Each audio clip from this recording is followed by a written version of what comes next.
actually, I think she and I probably think a lot alike, kind of like bullet point brains. But anyway, so she's been in public safety for 22 years.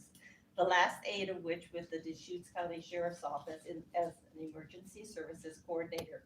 She is born and raised Bendite and a proud woman voter who believes in the power of civic participation. So welcome, Ashley. Thank you so much. I'm happy to use the microphone, but I also can project. So what would your preference be as a facilitator or? Yeah, use microphone, please. Okay. What we have to say is not nearly as relevant as what you have. I don't know. Is it working? Can you hear me? Oh, Yes. there we go. Ooh, took a second. Okay. Well, thank you for having me. It's such a pleasure and an honor to be here today to talk to you. My colleague Rochelle and I and our third colleague, Lieutenant Garrity, who's back at the office, have been on a bit of a road show around the community over the last 3 or 4 weeks. This is one of 13 different events, presentations, tablings, etc., that we've done to prepare people for wildfire season and just general preparedness overall. So we do have a lot to cover, and I would love for you to ask questions either as we go or you can save them for the end.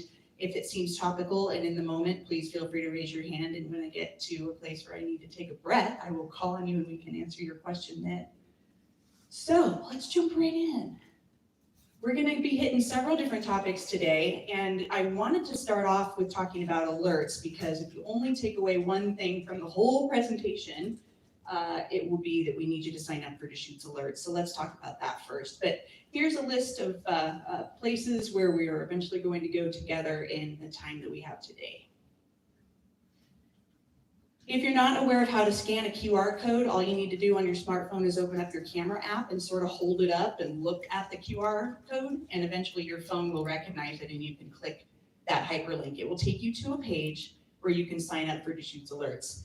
Quick opportunity to brag. Who here has already signed up for Deschutes alerts? Oh man, awesome.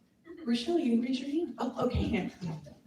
So Deschutes alerts is one of the ways that we send out emergency information in the county, and we do it electronically. When you sign up, you can choose between a number of different methods. You can sign up for all the methods if you really want to make sure that we can get a hold of you.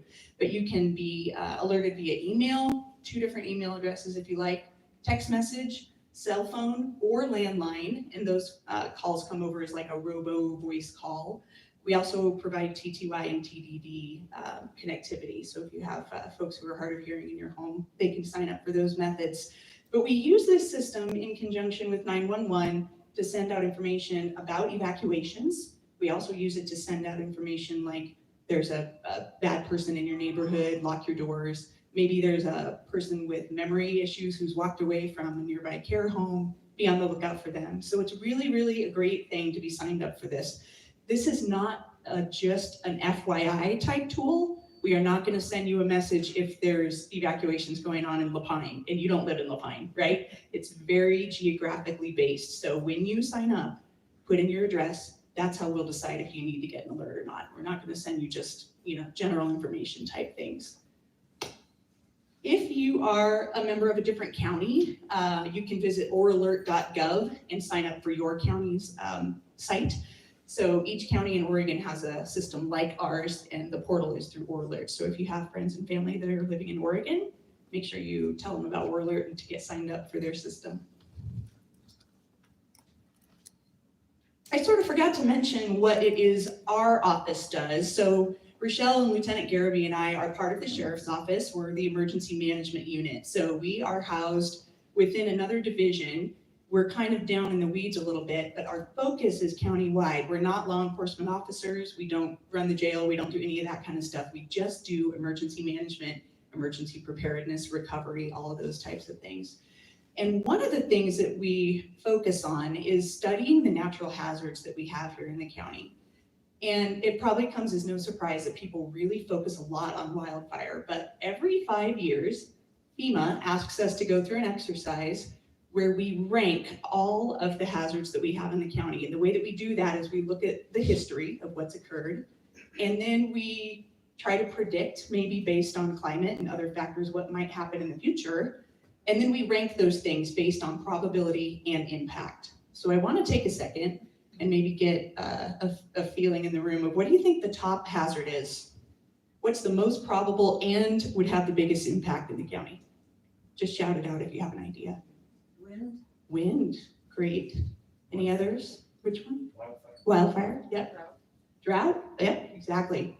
Let's take a look at the list. You might find some surprises on here. And again, this is not necessarily the most probable, nor is it the most impactful. It's a measure of both of those things together.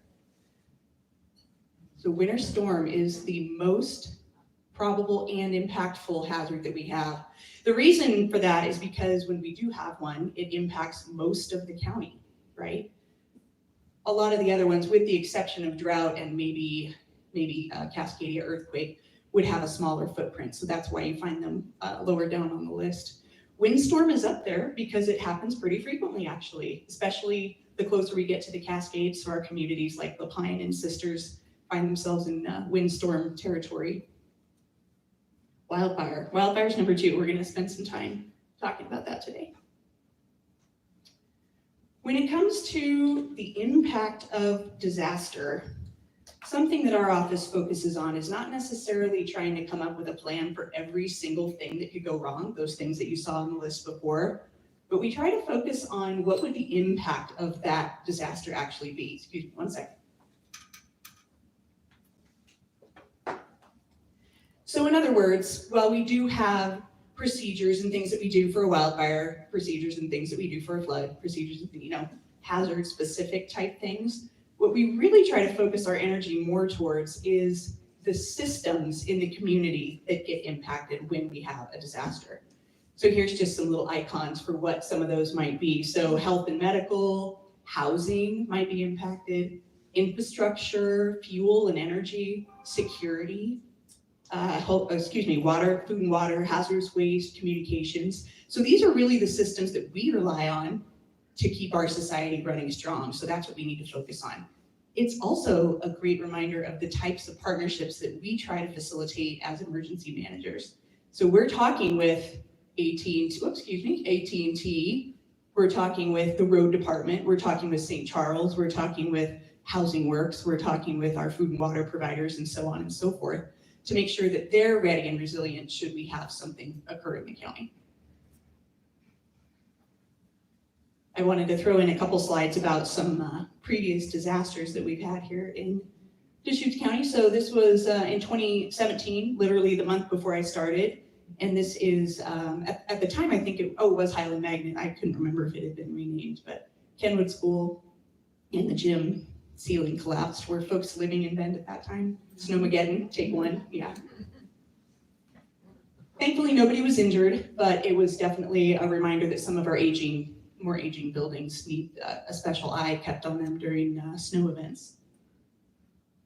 Just a quick note about Cascadia. I feel like as Oregonians, we've heard more and more about this over the last 10 years. So hopefully this isn't a new term for you, but if it is, just a quick primer. I'm not a geologist, but the basic gist of it here is that we've got 2 plates of the Earth's crust. This one is moving and going underneath this other plate that's over here. They're locked together right now, and they've been locked for about 325 years. When that locking finally becomes unstuck, we will have a big earthquake, and it will be really, really big. And it'll be an earthquake from about Vancouver all the way down to just the kind of northern California here. The prediction is that it will be a 9.0 earthquake or greater, and that the shaking will last for 5 minutes or longer. Has anybody been in an earthquake? Did it feel like a lifetime, but it was maybe only a few seconds long? That's what I heard from people. I've never been in one, so I can't speak to that. When we talk about Cascadia, mostly we do it because it's like the worst thing we can think of, and if we can make sure all of our plans and procedures meet that standard, then we'll probably be okay. But when we talk about Cascadia, it can be really scary and stressful. So keep in mind a lot of the personal preparedness tips that I'm going to give you. We here on the eastern side, for the most part, are going to be okay. Our wood frame structures are going to survive. But we are going to be a hotbed of activity to support our neighbors on the west side of the Cascades. This is a little hard to see with the contrast on the projector, but this is the strength of the shaking that is predicted. And this is obviously catastrophic shaking. This is sort of an orange color, yellow, And then you've got this band of the Cascade Mountain Range right here. Then you've got us in kind of eastern Oregon, and then moving into like Harney Lake, Malheur County, far eastern Oregon is blue. So we're gonna have some shaking for sure. Folks who live closer to the river might feel a little bit stronger shaking because there's wet, liquefiable soils there. So fascinating stuff, Cascadia. If I had a whole other hour, I would go into more about it, but just have to invite me back. All right, let's move into talking about wildfire, which is going to be the majority of the hazard we'll spend some time on today. What you're seeing up here is Deschutes County fire acreage by decade. And this is noteworthy for a couple reasons. We start here at 1900 and every 10 years all the way up to 2010. And on this side, 10,000 acres all the way up to 90,000 acres. In 1900 in Deschutes County, we were barely a county. I think we became a county in 1905, maybe 1910. So at that time, there wasn't a whole lot of firefighting effort going on. There wasn't a whole lot of prescribed burning going on. It was, for the most part, a natural system was occurring in our local forests.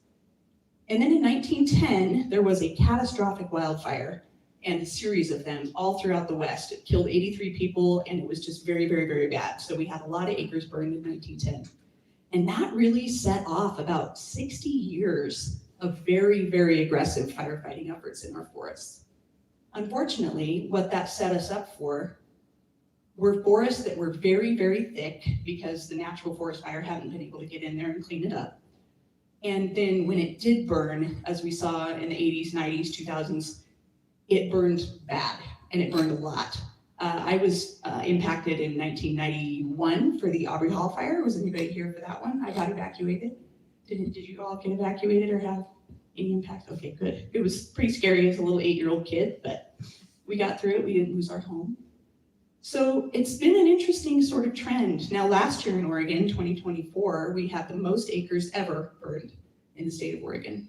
I think over 1 million, something like that. Lots and lots of eastern Oregon acres burned last year.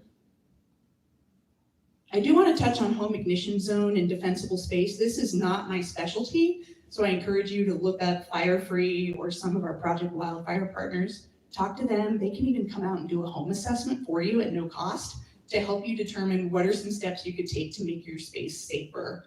But what you see on the map here is that immediate zone, that 0 to 5 feet zone.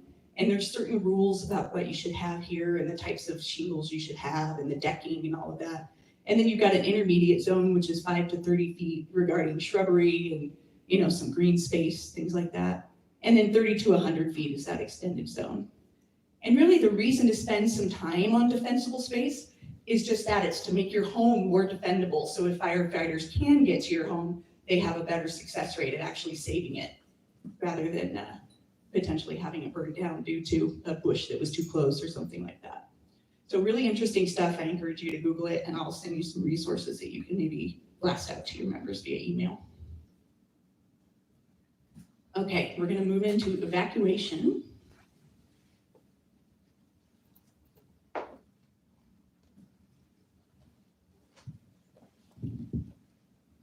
This photo was taken during the Holiday Farm fire by Lieutenant Garrity, actually, in 2020.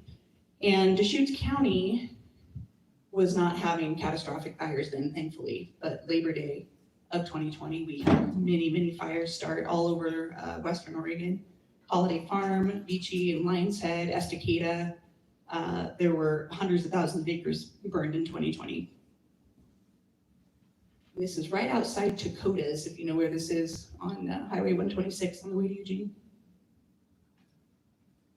In 2014, the Oregon State Sheriff's Association got together and decided we need to have a really easy to remember system for how to tell people when to evacuate. And they came up with Ready, Set, Go. So Ready, Set, Go has been a thing in Oregon for over 10 years. And we sort of use this stoplight model, right? Like, okay, be ready, level 1, prepare. Level 2 is be set. It might be the last notice you receive. You really, really need to be set. And then level 3 is go now. Leave immediately, don't delay. Don't try to gather belongings, just get the heck out. I want to point out on this slide that it is not a progression necessarily. There may be a scenario in which you don't receive a 1 and then 2 hours later you get a 2 and 2 hours later you get a 3. It may be a perfectly fine day and you receive a level 3. So that has happened before in Deschutes County. It happened in the rabbit brush fire in 2022. It could be a thing. So I just want to point out that it is not necessarily a standard progression.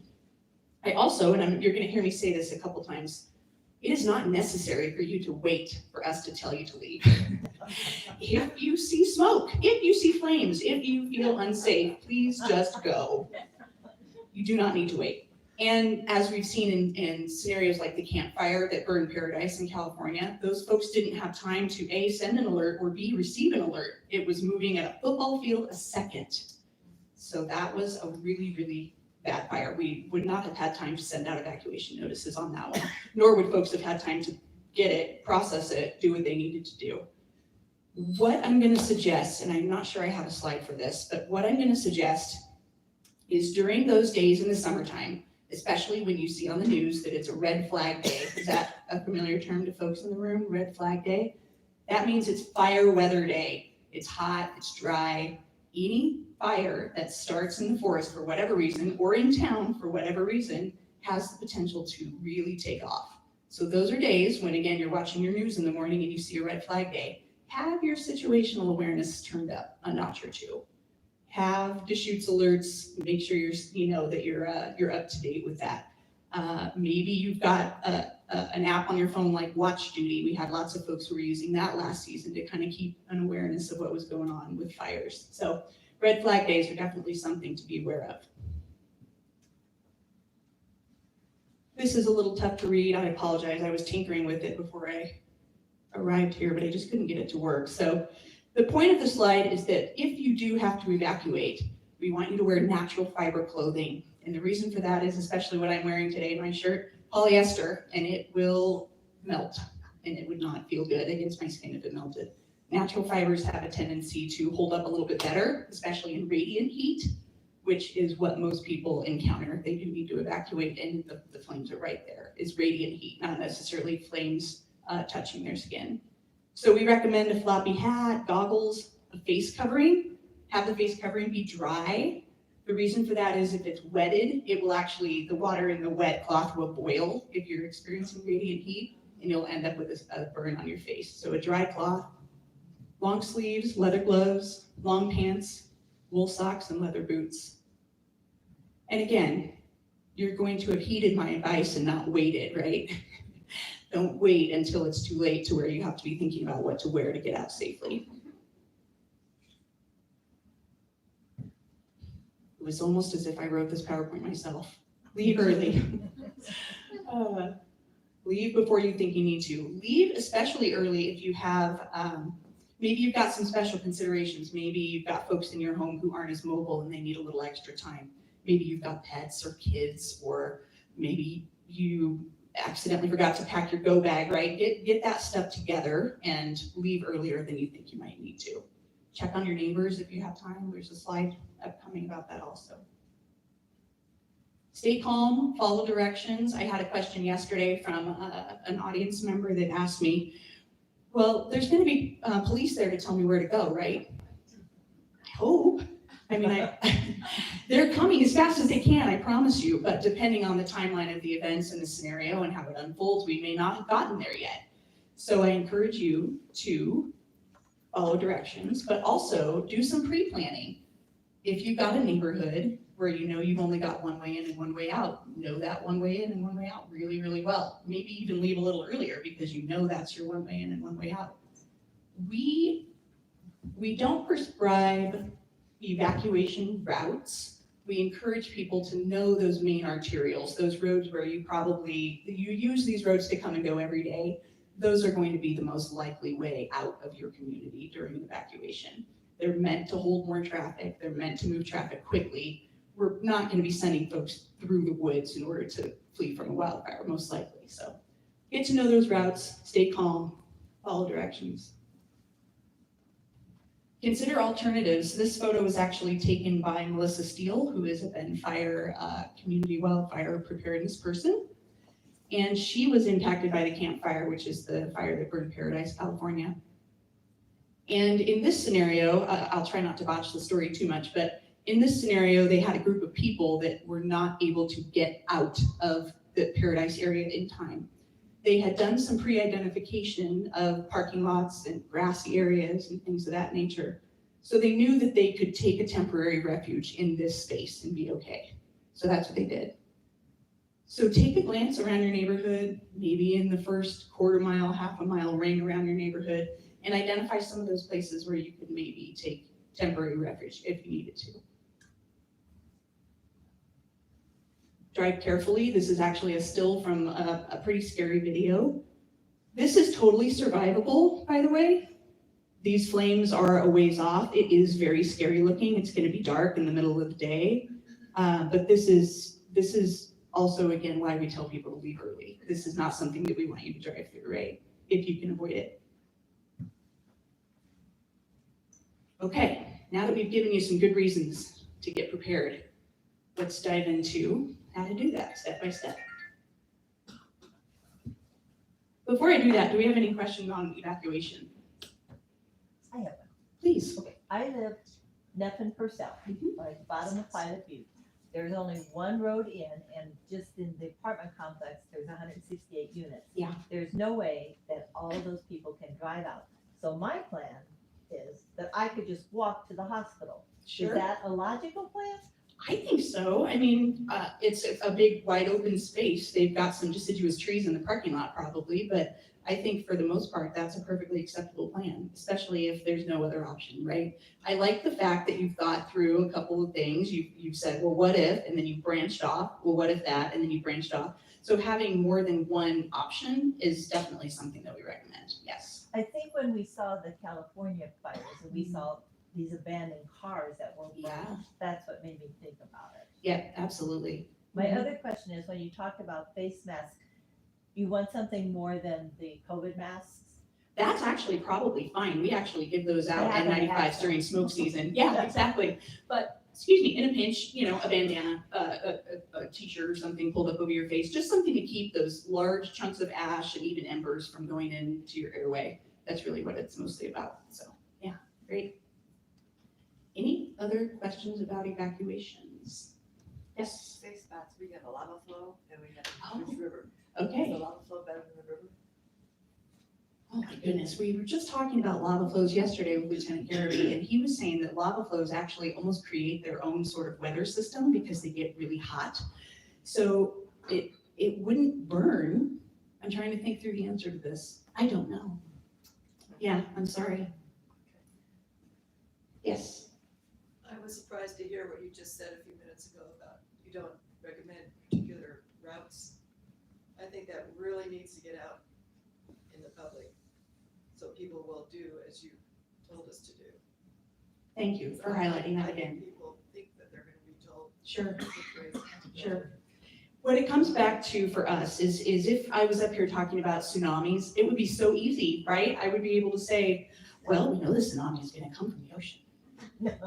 And we know how high things are, so we can say, you know your route from your home to the highest hill, and that's gonna be the route you take to get to the highest hill. But in Central Oregon, we don't know. We just don't know where the fire's gonna start or what way the wind is gonna be blowing, or there's just way too many factors to be able to prescribe, this is going to be the way you're gonna go every time, because we just don't know, so. But would your alert say, head towards Warm Springs? Potentially, if we know that for sure. Mostly it's gonna be that we're getting, the cavalry is coming, right? And they're gonna have the most up-to-date information with where to send people.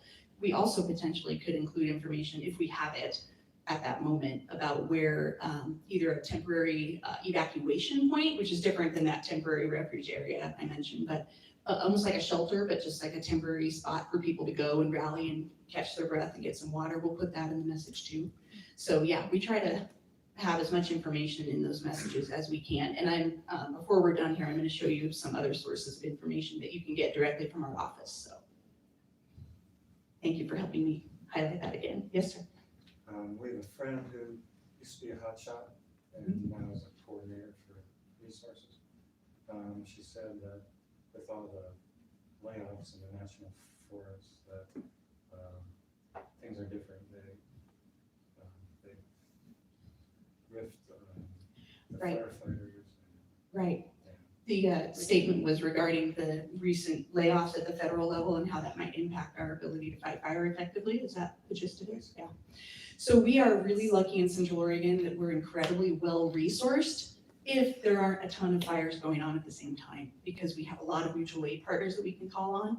And our structural firefighters are also trained to fight wildland fire. So Sisters Fire, Bend Fire, those folks can come out and stomp around in the dirt, which they don't usually do a lot of, and help us put those fires out. So we do have resources, but again, we call it drawdown at the national level. What is the level of drawdown nationally? Are we having staffing issues? Are we running out of folks to send?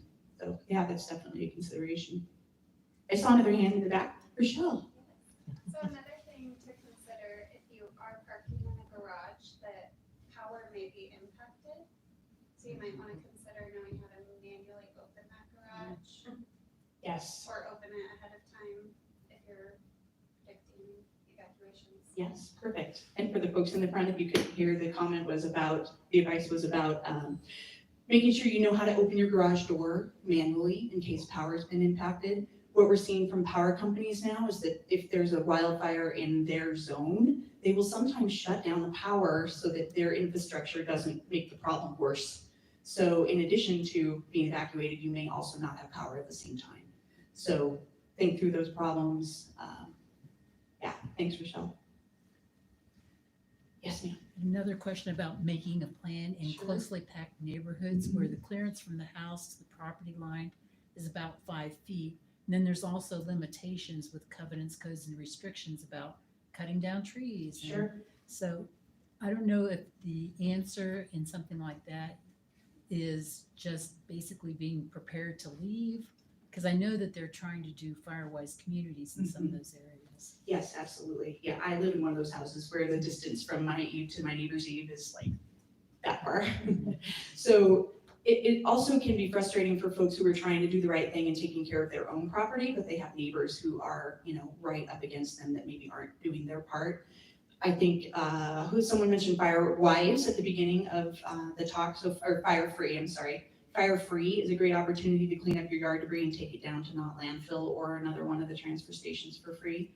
I think I just digressed completely from your statement. I'm so sorry. Can you? So is it better to just plan to evacuate Oh, sooner sure. than, if you have limitations with codes about cutting down trees or? Sure. I think yes. I mean, I'm in a situation right now with my own house where I'm fighting with my HOA that they need to cut down the trees that are literally brushing up against my house.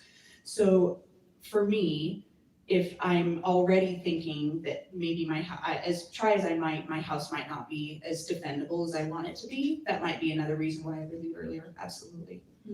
Yeah, it's just stuff at the end of the day. We hear these tragic stories of people trying to stay and use a garden hose to hose down their properties. And sometimes they're successful and sometimes they're not. So, yeah, thank you. Yes.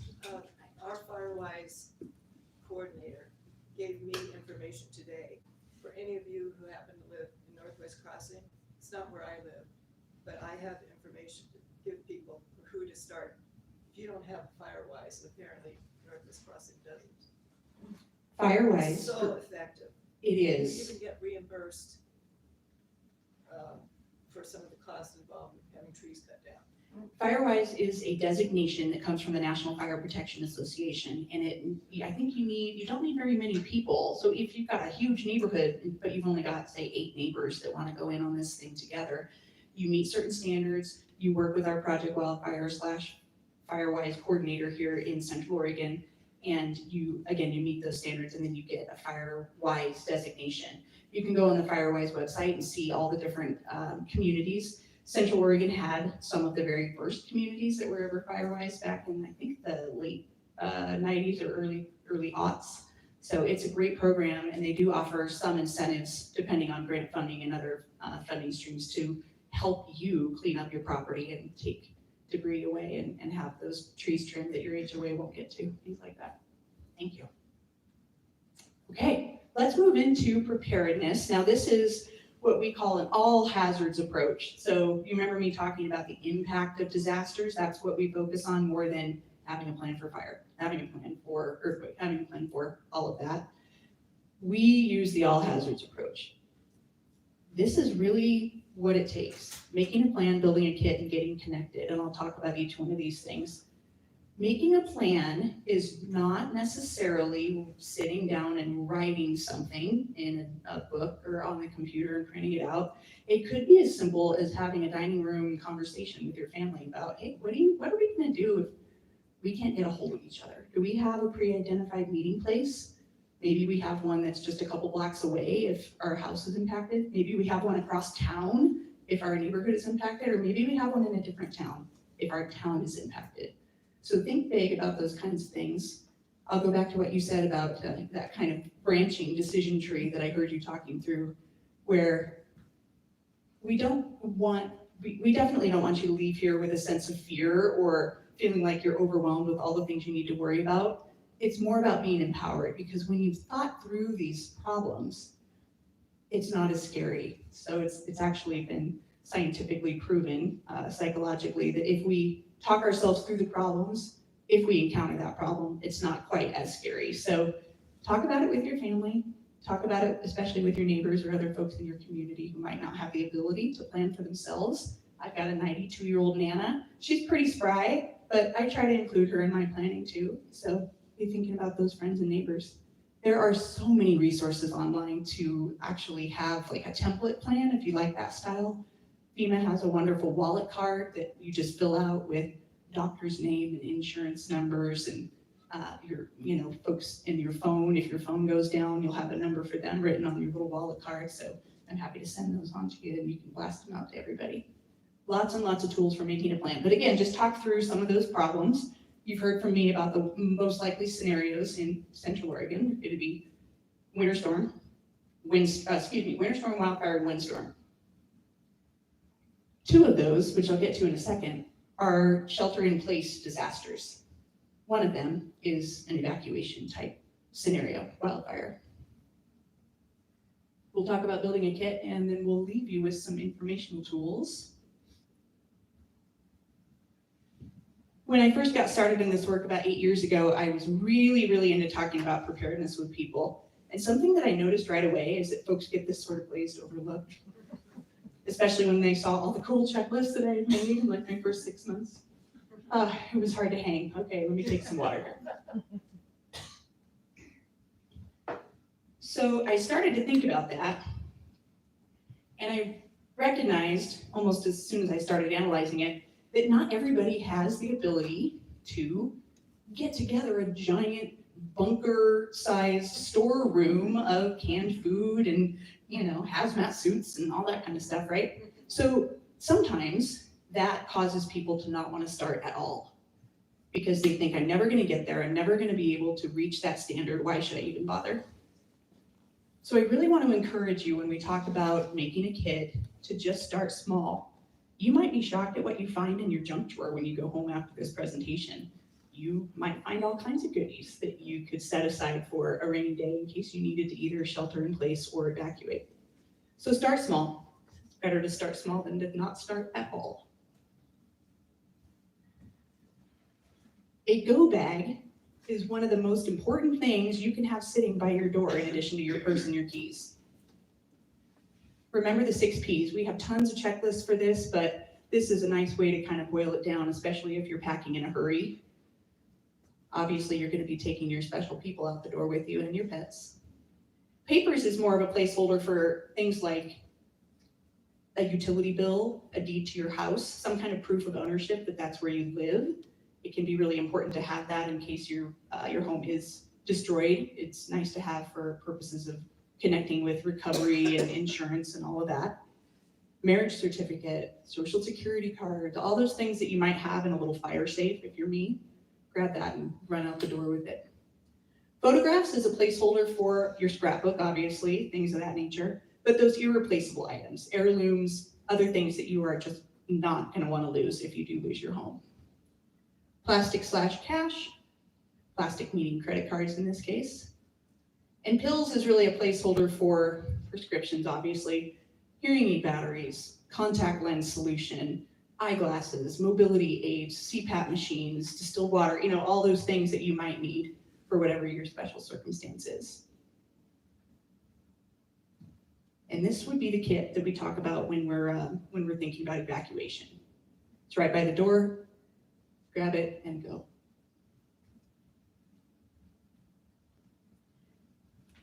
The other type of supplies that we talk about are those shelter in place or shelter at home scenarios that I mentioned, like a winter storm. We've got 6 feet of snow on the ground. None of the roads got plowed, right? We got to hunker down for a little bit. Or a windstorm, that could be another reason to shelter in place. These are your at-home supplies. Now, we started thinking in Deschutes County about encouraging people to use 1 month as a standard. How much food do you need for a month? How much water do you need for a month? And the reason we gravitated towards 1 month is because of how centrally located we are geographically and how few commodities we really have on hand at any one time. Everything has to come from somewhere. The state recommends 2 weeks, but we thought let's do them one better. Let's go 4 weeks. So that is what we recommend. Again, we have all kinds of checklists and tools to get you to that 1 month of supplies. We also have a really cool program, and I love it when people start this as a New Year's resolution. On January 1st, if you do your activities week by week, you'll have not only a go bag, but you'll also have a 1 month kit built by October. So it keeps costs down to about $25 a week.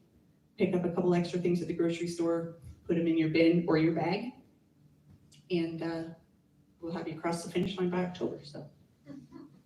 All right. These slides are really just visual reminders for me to mention connecting with your neighbors. This is our community emergency response team out in Crooked River Ranch. I asked them to pose as if they were neighbors that enjoyed talking to each other, so that I could put them on a slide. And they did. They actually look like they're enjoying each other too. And on this side over here, we've got special considerations for, again, if you've got folks in your family or you yourself are someone who might need a little extra time. You've got pets, you've got some kind of complicated medical need or other that you're dealing with. Leave early, but don't forget to plan for those considerations when you are putting your kits together. Okay, we are moving into the Get Connected section of the Preparedness 101. I will make sure that you have this link also in the after session goodies that we'll send those out. But Deschutes.org/emergency, hopefully really easy to remember, is our emergency dashboard. And as long as I'm in this job, it will remain our emergency dashboard because it's been a labor of love to put this together by our whole team. So let me show it to you. And again, I'm sorry for the contrast, but this is what your computer screen would look like. And then there's a cell phone specific look to it as well. So it's really easy to navigate on a cell phone. If you go there, when you go there, what you will find on a blue sky day, when we're not having some kind of incident, is exactly this. I took this about 2 hours ago. Up at the top, this is the first tab that you'll encounter, and it says incidents. If we were having something going on, you would find a little blurb about the scenario right here. And then this map, especially if we're having evacuations, would be populated with those red, yellow, and green shapes about where the evacuations are happening. If you're a watch duty user, they pull this data directly from this map. So we are the originators of the data, and then they pull it into their tools, which is great. It helps us get the word out. This key over here has things like where the incident is located, what roads might be closed, evacuation routes. So we might know at that point, this is the road where we're going to tell people to go. Check the map, you can get out this way. We don't always know, but if we do, we'll put it on there. Where are our shelters located? And we have shelter icons for people, small animals, and large animals. And then those evacuation level shapes there too. And then over here on the side, you'll find our Facebook feed, as well as 911's Facebook feed. And this little box contains whatever Deschutes alert we most recently sent out. So if you're just curious about, there's a fire down in Sun River, I wonder what the alerts look like, you could go to this page and you could read those alerts for yourself. Just a note that there are lots of other areas up here where you can click on any one of these and you will be navigated to a new view. This is the evacuate version of that little menu that I just showed you. And I cannot say enough about this page. Now, this tool right here is one that I'm also going to send you digitally. We got like a box of, I don't even know, 200 maybe at the beginning of the season, and we're already out. People just love this thing. So it's not only the ready, set, go, but when you open it up, you'll find a checklist per level. So if you only have time and you're in level 1 to do these things, here's what you can do. And then some pre-evacuation stuff to consider too. It's really great. People really like it a lot. We take no credit. This came from our state partners at Oregon Department of Emergency Management. But when you visit this evacuate tab, you'll see these numbered progressions here. And this is really a great way to plan out what an evacuation might look like for you. Step 1, am I signed up for Deschutes alerts? If not, you can just click on this square and it will navigate you to the page to sign up. Number 2, do I know my evacuation zone? Oh, that's a new term we haven't heard yet today. So we use evacuation zones in Deschutes County. We've used them for a couple of years. It's not necessary to have it memorized because we sometimes change them around, but it does appear on watch duty. If you saw those last year, we did some evacuations down on Lapine, and you might have heard LAP 352 is getting evacuated. That's what that means. It helps first responders like us evacuate places more quickly.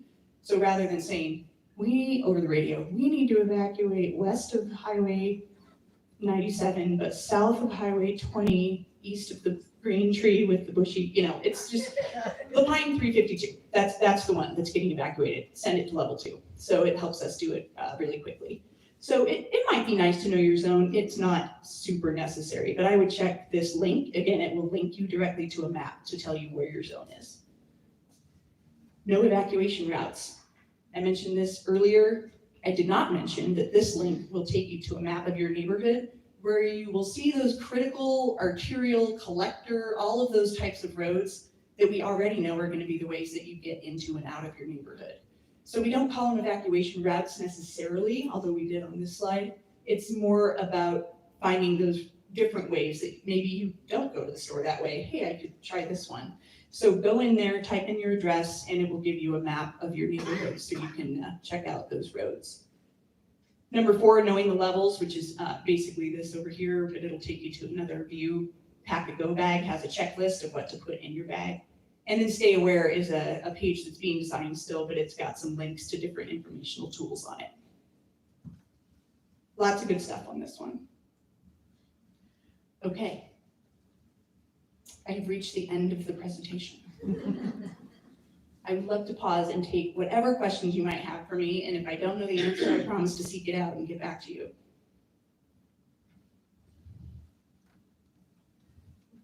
I did awesome. No, please. They paid me to be here. I don't need no. Really, no. I was told you were a chatty group. Yes, please. I live in a neighborhood that has a very, very active Firewise community. It's called North Rim. And we each, as the property owners, had to pay a certain amount to the HOA, and then they brought in people to take down trees and shrubs and that kind of stuff in the common areas. Mm-hmm. But what I was gonna talk about is, we all got to see very alarming video about how fires start, along wood fence lines or in shrubs that are directly underneath your overhang and that kind of thing. So it caused many of us to look at the shrubs that we meticulously planted when we built our house and realize we have to pull them all out. And so we recently at our house just did that, took out all these wonderful shrubs that the bees loved and replaced it with some nice looking gravel and some boulders and some ground covers. Great. And also part of the program was to, this same guy, all of the vents into your attic and the vents under your house had screening that was big enough that embers could get in and start a fire. So they put smaller hold screening there to prevent that, etc. At any rate, the reason I bring it up is because the one-man company that we hired to do it did an absolutely fabulous job for a reasonable price. Mm-hmm. And if anybody wants to know And, you know, he brought in the gravel, he brought in the boulders, he took away the shrubs, you know, it was Awesome. what, so at any rate, if anybody wants to know who this little company is, I'll let you know. If you guys wanna Excellent. know, I'll let you know. Sure, no, we'd love it. Maybe we can keep a roster of trusted folks that do that kind of work. Thank you for bringing up the fire adapted plants piece, because we do live in an environment that is fire adapted. We've had fire across the landscape for the entire time that the earth has been around. So there are plants that are more hardy towards wildfire. We have a colleague named Ariel Cowan who works for OSU Extension, and that is her specialty. So if anybody's really interested in plants you can put in, oh dear, it's trying to tell me to stop. If you are interested in plants specifically to help you defend your home, as it were, then reach out to me and I'll connect you with Ariel. She would love to talk to you about that. Yes. I live in an apartment building, 55 and older. Lots of people are very, very slow and good. And they got together, cleaned up around the building, which should have happened through the management. And it should have been paid for that way. Instead, we donated to the people who did the cleanup. But I noticed it's 4 stories on one side, 3 on the other, that the gutters are just filled to the overflowing. Yeah. And how to force, I guess, the company, Right. how to get that cleaned up. Well, is it in Bend, in the city of Yes. Bend? Yes. What you could do, and I don't know it by heart, I don't have that kind of space in my brain anymore, but you could look up the city of Bend's flammable vegetation code. Is anybody a homeowner in Bend that received that letter about a month ago or so? So I would start there, because it probably has language in it that says thou shalt remove flammable vegetation from your gutters. And if it doesn't, even just having them look at it might be enough of a little elbow to get them to take action, so. And the one thing I'll comment on, there's a big garage door, one in underneath the building and then another one. And just, I have no idea how you would manually. Oh, sure. put those up. Well, I'm thinking of a couple doors we have in a complex that's on our property, sheriff's office property. And there is a way, and they look heavy as heck, but you give it a nice, little, and get a couple of strong folks out there and they can raise it usually. There's a manual override, so, especially if it's a modern building. Great. Yeah. Finding out. we can- Wonderful.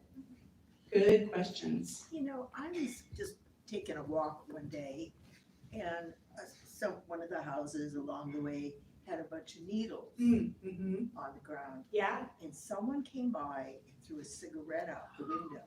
I mean, I never even thought about that. Yeah. And the wind was blowing and it was Yeah. swirling and smoking. And on those red flag days, that could be enough, right? It was amazing.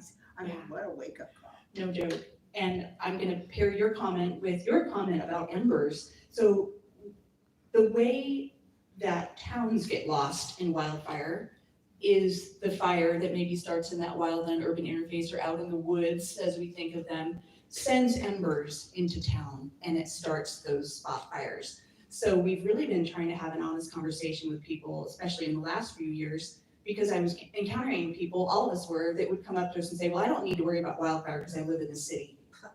Not true. After LA, I think we probably all realize that is not necessarily going to save us being in a city. So, thank you. Yes? I live in Northwest Crossing, and we had somebody come in about 2 weeks ago from Firewise. Yeah. Her name's Robin Church, and she walked around our house with us very patiently and wrote up a whole diet for us. Yeah. For our plants. And same thing, it makes me sad that all these beautiful plants that are not just in our yard, but the whole community are so carefully planned. And we already had somebody just yesterday come in and pull out all the Carl Forster grasses that were right up against the wood deck. Right. And the plants that were against the wood fence, and she gave some other really good ideas. And I can't say that I love necessarily what we did with that gravel, but maybe it was the first step, and there's plenty more to do, but then we look around at the neighbors, and of course they have the juniper bushes that are right underneath the ponderosas, and so somehow we did approach them. Yeah. I think she also mentioned, in a lot of the houses, we have those vents at the base of the house, open every summer to air out. Well, they do have the, I think the lower ones have the 1/4-inch holes. You're supposed to have 1/8-inch. to Right. keep the Small enough to embers keep out. those embers, yeah. The upper ones, I think, need, or maybe it's the other way around. The upper ones do have the 1/8-inch, so we just have to replace the ones down there. Yeah. But anyway, it's, something. It was eye-opening, it sounds like. It is, it Yeah, was, and it's sad. Yeah. It's the reality, I think. We've known Robin for a long time. She's one of our trusted community members that does great work out there, so yeah. Good, good. You know, she just tells it like it is, nicely. Sure, right? Oh, you got some work to do out here. Yeah, good. I have another question. Yes. When you first started out, you referred to a report that you got from FEMA. Yeah. Are the cuts at FEMA going to impact what you do, or are you not dependent on FEMA dollars? We do have FEMA dollars that trickle down to our programs. You may have seen the recent news about the Building Resilient Infrastructure and Communities Grant, BRIC. We actually had, not here in Central Oregon, thankfully, but in other communities in Oregon, they had already been granted funds to start projects, and now those funds have been pulled after the projects have already started. So Mapleton is one of those places. We do absolutely rely on federal dollars. Yes, so that will potentially be impacting us. We're not sure yet how, but we're kind of holding our breath. We've got folks at the state who are trying to bridge those gaps with our state legislators in order to make sure that places like Wheeler County can still have an emergency management program, because FEMA might be the way that they fund their program. So we haven't learned anything definitive yet, except for the BRIC thing. We didn't have any BRIC projects, but it's definitely gonna have an impact. Thankfully, Deschutes County is well resourced enough that our program will keep on trucking, because we've got the support from the sheriff to keep on doing that, so. Are fireworks illegal throughout the city or county? No, in the city of Bend, they are, I believe, and in Redmond, they were thinking about it, but I don't know if they actually made them illegal. They should be. I used to be a police officer, and July 4th was one of the shifts I always wanted to work, because it was very, very busy, but boy, you trying to find a firework, someone calls in and says, someone shot off a firework in my neighborhood, okay, I'll be there in 10 minutes, and you get there, where? Anyway, it's hard to track those people down, but yeah, encourage folks who come visit you during the summer, just don't bring any fireworks with you, please. Sun River has that conversation a lot, because they have so many transitory people that come and visit, and they just don't get it, so. What else? Well, this was a pleasure, everybody. I really appreciate your time and letting me talk to you about this today. I'm gonna plan on hanging out. I get to get the news and interview, so if you have more questions for me, I will stay. If there's any resources that I've mentioned that you want to be connected with directly, just give me your email address and I'll make that happen. Okay? Thank you, everybody.